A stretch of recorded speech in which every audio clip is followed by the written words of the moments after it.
Assalamualaikum warahmatullahi wabarakatuh. Saya Andini Fitriani dengan nomor induk mahasiswa 213307004 dari Prodi Teknologi Informasi kelas 1A. Di sini saya akan menjelaskan mengenai cloud computing dan penerapannya di berbagai bidang untuk memenuhi tugas pada mata kuliah konsep teknologi informasi.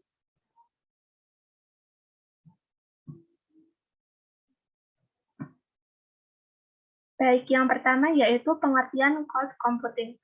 Cloud computing dalam bahasa Indonesia diterjemahkan menjadi komputasi awan. Komputasi sebagai gabungan pemanfaatan teknologi komputer, sedangkan awan merupakan metafora dari pengembangan infrastruktur berbasis internet. Secara harafiah, definisi cloud computing diartikan sebagai kumpulan seperangkat teknologi yang biasanya membentuk lingkaran cloud. Secara konsep, definisi cloud computing berarti menyimpan dan mengakses data dari program melalui internet dari lokasi berbeda atau menggunakan komputer dari hard drive komputer kita. Syarat utama dalam konsep cloud computing adalah kehadiran internet untuk mengakses data. Menurut Birdsall dan kawan-kawan, pada tahun 2010 dalam jurnalnya Cloud Computing adalah model pengembangan, penyebaran, dan penyampaian informasi yang memungkinkan pengiriman produk, layanan, dan solusi secara real-time melalui internet. Cloud atau awan adalah metafora dari internet sebagaimana awan dalam diagram jaringan komputer tersebut. Menurut Loudon dan Loudon pada tahun 2015, cloud computing adalah sebuah model komputasi di mana aktivitas pemrosesan, penyimpanan, perangkat lunak, dan layanan lainnya disediakan layaknya sumber virtual terpadu pada suatu jaringan yang umumnya adalah internet. Sumber daya komputasi dari cloud computing tersebar dalam dan dapat diakses berdasarkan kebutuhan dari perangkat apapun dan dimanapun terhubung. Sejarah. Pada tahun 1960-an, ide awal dari cloud computing adalah saat John McCarthy, pakar komputasi MIT yang dikenal juga sebagai salah satu pionir intelijensia buatan, menyampaikan visi bahwa suatu hari nanti komputasi akan menjadi infrastruktur publik, seperti halnya listrik dan telepon. Tahun 1995, Larry Ellison, pendiri Oracle, memunculkan ide network computing sebagai kampanye untuk menggugat dominasi Microsoft yang saat itu merajai desktop computing dengan Windows 95-nya. Pada tahun 1990-an akhir, kehadiran konsep ASP atau Application Service Provider.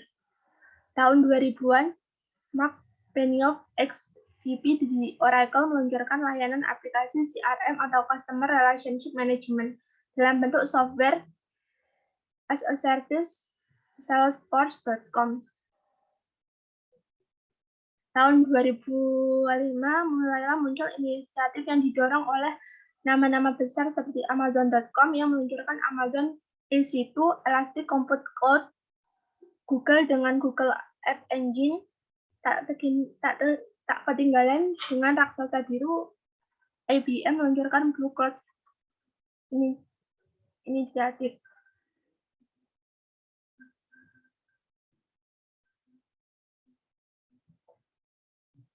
Karakteristik cloud computing ada 5. Yang pertama yaitu on-demand self-service, broadband network access, yang ketiga resource pooling, yang keempat elastis, dan yang kelima measure service. Yang pertama, on-demand self-service. Seorang pelanggan dimungkinkan untuk secara langsung memesan sumber daya yang dibutuhkan, seperti prosesor time dan kapasitas penyimpanan melalui kontrol panel elektronis yang disediakan.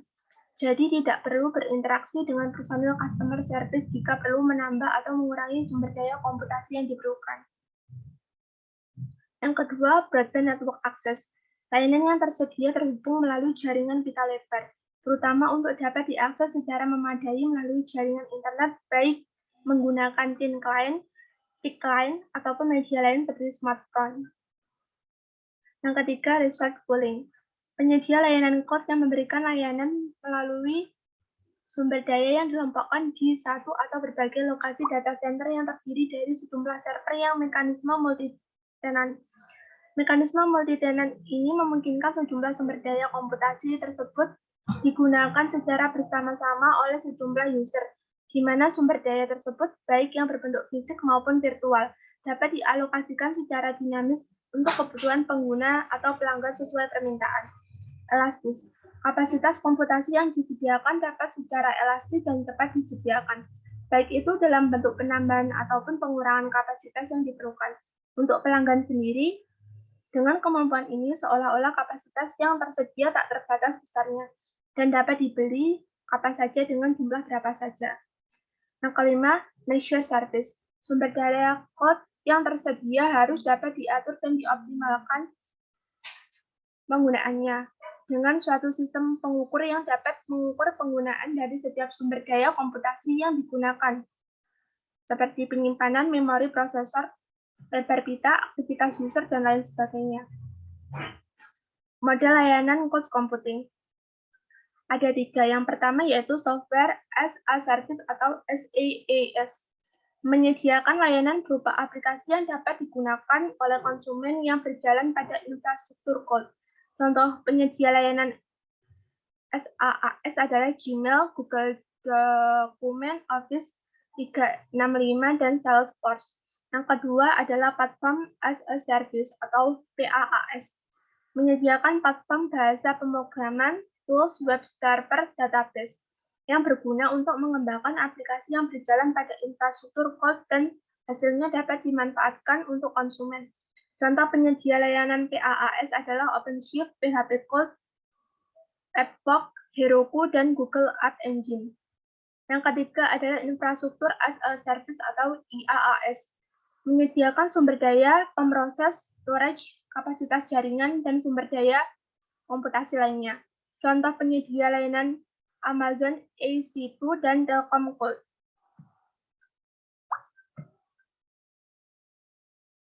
Model pengembangan code. Yang pertama yaitu public code. Jenis code ini diperuntukkan untuk umum oleh penyedia layanannya. Yang kedua adalah private code. Merupakan infrastruktur layanan code yang dioperasikan hanya untuk sebuah organisasi tertentu. Infrastruktur code ini itu bisa saja dikelola oleh sebuah organisasi atau oleh pihak ketiga. Lokasinya pun bisa on-site ataupun off-site. Biasanya organisasi dengan skala besar saja yang mampu memiliki dan mengelola private code ini. Yang ketiga adalah community code. Dalam model ini, sebuah infrastruktur code digunakan bersama-sama oleh beberapa organisasi yang memiliki kesamaan kepentingan, misalnya dari sisi misinya atau tingkat keamanan yang dibutuhkan dan lainnya. Yang ketiga adalah hybrid code, yang menggabungkan baik public dan private. Untuk jenis ini, infrastruktur code yang tersedia merupakan komposisi dari 2 atau lebih infrastruktur code, private, community, atau public. Meskipun secara entitas mereka tetap berdiri sendiri, tapi dihubungkan oleh suatu teknologi atau mekanisme yang memungkinkan portabilitas data dan aplikasi antar code itu. Misalnya mekanisme load balancing yang antar code sehingga lokasi sumber daya bisa dipertahankan pada level yang optimal. Penerapan cloud computing. Yang pertama yaitu di bidang kesehatan, contohnya telemedicine. Telemedicine adalah pelayanan di bidang kesehatan jarak jauh. Hal ini mencakup bentuk pengobatan yang memanfaatkan media untuk berinteraksi antara dokter dan pasien. Cakupan dari telemedicine luas, meliputi penyediaan layanan kesehatan jarak jauh melalui transfer informasi, baik audio, video, dan grafik. Dengan menggunakan perangkat telekomunikasi, manfaat yang ditawarkan yakni mengatasi persebaran tenaga medis atau ahli kesehatan, dokter yang sudah profesional yang persebarannya tidak merata di setiap daerah yang ada di Indonesia. Intinya, dengan telemedicine, pasien dapat berkonsultasi dan melakukan pengobatan jarak jauh dengan dokter ahli yang ia percayai mampu untuk membantu permasalahannya. Di sisi lain, dengan penggunaan telemedicine, ini juga tidak akan menutup kemungkinan untuk menimbulkan risiko seperti halnya cybercrime. Bidang transportasi yang pertama yaitu pesawat. Dalam penerapan cloud computing di bidang ini, yakni perusahaan transportasi swasta seperti kereta api dan maskapai penerbangan mengelola penumpang dan rute melalui teknologi cloud.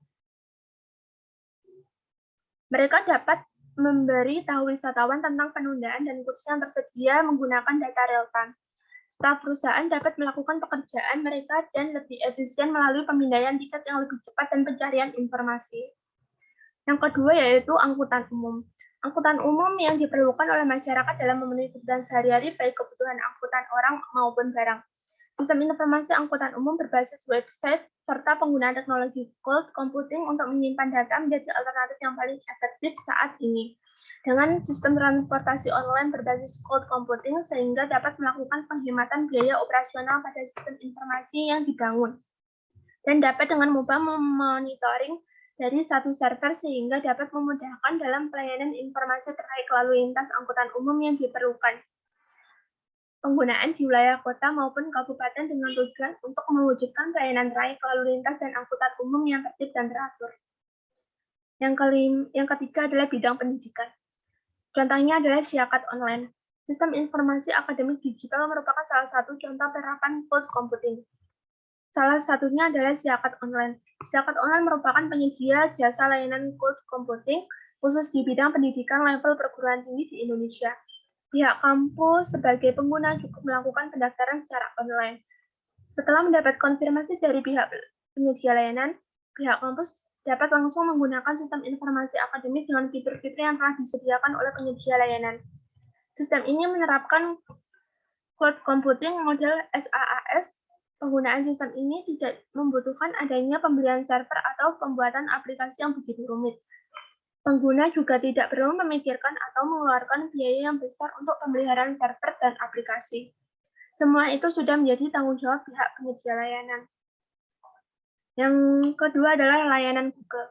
Contoh lainnya yang sering digunakan di bidang pendidikan adalah produk-produk yang dibuat oleh Google semisal Gmail, Google Dokumen, Google Calendar, Google Sheet, Google Form, Google Slides, Google Hangout, Google Drive. Dengan Google Dokumen, pengajar dan pembelajaran dapat membuat dokumen tanpa menginstal aplikasi pengolahan kata di komputer. Cukup terkoneksi dengan internet dan mengakses layanan Google Doc tersebut untuk membuat dokumen baru ataupun melakukan editing file dokumen. Untuk mendapatkan semua layanan tersebut, pengguna cukup melakukan pendaftaran secara online dan langsung dapat menggunakannya tanpa harus memikirkan jumlah server, colocation server, atau pemeliharaan aplikasi yang digunakan. Semuanya menjadi tanggung jawab pihak Google sebagai penyedia layanan jasa layanan. Yang ketiga yaitu e-book dan e-learning. Perkembangan teknologi secara global saat ini mulai muncul terobosan-terobosan seperti kehadiran e-book. Lembaga-lembaga pendidikan seperti sekolah maupun kampus sudah tidak lagi membutuhkan media buku dalam proses belajar mengajar. Para siswa atau mahasiswa hanya tinggal mengunduh e-book tersebut melalui internet. Dari sini, para siswa dan mahasiswa sudah tidak lagi mengeluarkan dana untuk membeli buku. Mereka bisa langsung mengunduh materi yang tersedia di e-book melalui internet. Dengan ini, cloud computing sudah dapat meminimalkan anggaran dana pengeluaran para pelajar yang memanfaatkan e-book. E-learning adalah model pembelajaran jarak jauh. Sekarang banyak sekolah dan institut pendidikan yang memanfaatkan e-learning untuk pendidikan. Manfaat penyedia e-learning supaya mahasiswa dapat pembelajaran jarak jauh, pembelajaran dengan perangkat komputer, pembelajaran formal dan informal, pembelajaran yang ditunjang oleh para ahli di bidang masing-masing. Di mana e-learning ini pastinya memudahkan para mahasiswa untuk mengakses banyak materi untuk banyak mata kuliah. Kelebihan dari cloud computing adalah yang pertama, tidak ada batasan dengan kapasitas prosesor, kapasitas hard disk, dan kapasitas memori. Yang kedua, tidak ada batasan dengan berapa jumlah hosting server yang berjalan di belakangnya. Yang ketiga, menambahkan sebuah hosting hanya membutuhkan waktu beberapa menit saja. Yang keempat, jika ada kekurangan resource atau sumber daya, baik itu prosesor, hard disk, maupun memori, kita dapat dengan mudah sekali menambahkan server tambahan dan langsung dapat berintegrasi ke jaringan cloud. Butuh waktu sekitar 20 menitan untuk menyiapkan server kosong atau baru untuk dapat berintegrasi ke jaringan cloud. Yang kelima, secara fisik berupa kumpulan hardware atau server yang tersambung dalam sebuah jaringan, baik itu LAN maupun WAN, tetapi dari sisi pengguna dapat melihat sebagai sebuah komputer besar.